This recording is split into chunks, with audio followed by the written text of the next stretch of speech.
It wasn't just Reacher vs. Paulie. Reacher Season 3's finale had the top two fights in the series. The long-awaited fight between Reacher and Paulie is definitely the most memorable part of the Reacher Season 3 finale, but the episode also included another amazing action sequence.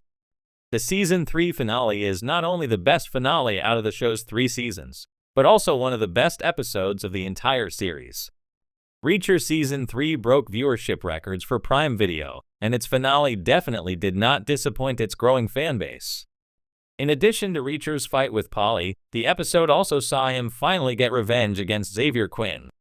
However, before either of these things happened, Reacher had to take down Quinn's soldiers at the scrapyard. At the end of Season 3's penultimate episode, Reacher realized that the ATF agents were walking into an ambush.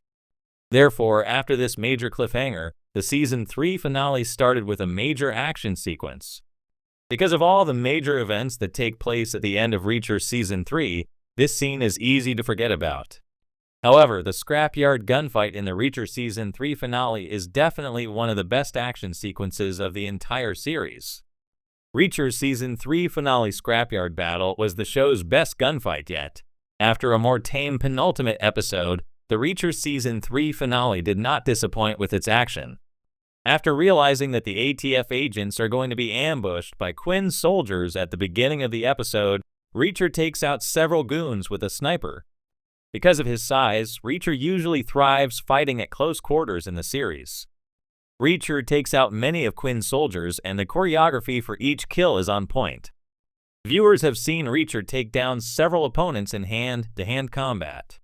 However, it was refreshing to see him eliminate enemies from a distance at the beginning of this sequence. Eventually, Reacher rushes onto the scrapyard battlefield to help the ATF agents. Susan Duffy and Villanueva also drive into the scrapyard to join the battle. During this sequence, all the major characters get a moment to shine. Reacher takes out many of Quinn's soldiers, and the choreography for each kill is on point. Most notably, the moment which features Reacher and one of Quinn's soldiers walking at the same pace on either side of a wrecked car before the former kills the latter is amazing. Prime Video's Reacher has always delivered high-octane action, brutal beatdowns, and satisfying justice, but the Season 3 finale took things to an entirely new level. While the much-hyped brawl between Jack Reacher and the towering Paulie had fans on the edge of their seats, the episode didn't stop there. It gave us not just one, but two of the best hand-to-hand combat sequences in the entire series. And each served a deeper purpose beyond just adrenaline-pumping entertainment. These weren't just fights, they were character-defining moments, emotional climaxes, and cinematic powerhouses. Let's break down how the Season 3 finale of Reacher delivered the top two fights in the show's history, and why each was crucial to the legacy of the big guy himself. 1. Reacher vs. Paulie, a battle of titans. There's been no shortage of intense showdowns in Reacher, but none have had quite the build-up or the sheer physical stakes of Reacher vs. Paulie. Based on Persuader, the third Reacher novel by Lee Child, Paulie is no ordinary thug. He's a wall of muscle, often described in the books as one of the few men who could make Reacher feel physically small. Bringing him to life on screen was always going to be a test of scale, presence, and performance. And the show delivered. The setup, Reacher had been infiltrating a criminal operation from the inside, playing a long game of deception and manipulation. Paulie served as the towering guardian of the operations leader, Zachary Beck, acting more like a mythic ogre than a simple bodyguard. The entire season built up Paulie as the final boss, a challenge even Reacher might not walk away from unscathed. The clash itself felt like a heavyweight championship bout crossed with a gladiator match.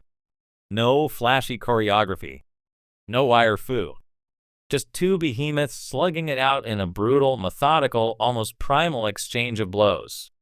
Concrete cracked. Bones likely did too. The sound design was crunchier, the camera work tighter. Every hit felt like it mattered, and for once, Reacher was visibly struggling. Paulie was strong, fast, and nearly impossible to knock down. But Reacher wasn't just fighting with brawn. He was fighting with purpose. Tactically adjusting, using the environment, shifting his approach. Eventually, after what felt like a punishing war of attrition, he took Paulie down, not through brute strength alone, but through strategy, endurance, and sheer will. Why it worked, this was a fight that had weight. Fans had been waiting for it all season, and it didn't disappoint. It was raw, unrelenting, and perfectly symbolized the core of Reacher's appeal, an unstoppable force meeting immovable objects and finding a way to win anyway. It also proved that Reacher isn't just muscle. He's a thinking fighter who knows when to conserve strength, when to press advantage, and when to go for the knockout blow. 2. Neagley vs. Frolic's killer. The quiet war roars loud. While the Reacher-Paulie showdown was pure spectacle, the second standout fight in the finale was deeply personal. It didn't involve two giants, just two professionals locked in a deadly game of skill, revenge, and redemption. Frances Neagley has long been a fan favorite, and in Season 3, she finally stepped fully into the spotlight.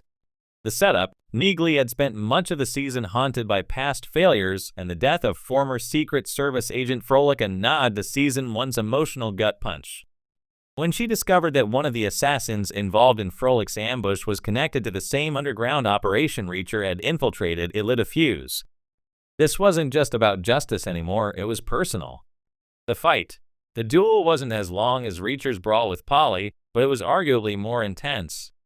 In a dimly lit corridor, Neagley faced off against the man who had orchestrated one of the deepest wounds in her past. The choreography was faster, tighter, each movement executed with precision. There was no room for error, and both fighters knew it. Neagley didn't overpower her opponent. She outmaneuvered him. It was a spy's fight, a killer's chess match played with fists, knees, and blades.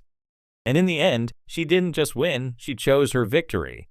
Rather than executing the man in cold blood, she ensured he faced the same cold, hard justice Frolic was denied. Why it worked: this fight gave us insight into Neagley's soul. She's always been the quiet professional, stoic, and reserved. But this time, we saw the storm beneath her surface. It wasn't about winning, it was about closure. And in a show so often dominated by Reacher's physicality, it was refreshing and emotionally powerful to see Neagley claim her space, her justice, and her moment. Why these two fights define the series. Season 3's finale wasn't just about action. It was about catharsis. These two fights represented the two sides of Reacher's storytelling: brutality and brains, muscle and meaning, justice and personal reckoning. Reacher vs. Paulie was a demonstration of raw strength, discipline, and tactical awareness. It gave fans the climactic brawl they'd been teased with for 7 episodes and then delivered beyond expectation. Neagley's fight was about something else entirely: emotional resolution, honor, letting go of the past, but not before facing it head-on. And together, they created a 1-2 punch that elevated the entire series. It showed that Reacher isn't just about one man punching his way through problems. It's about people standing up, facing demons, and fighting for something that matters. More than fights, these were stories in motion. Television fight scenes often risk becoming repetitive. The same moves, the same outcome. But Reacher has always had a way of making its fights meaningful. Season 3's finale proved that once again. Both showdowns were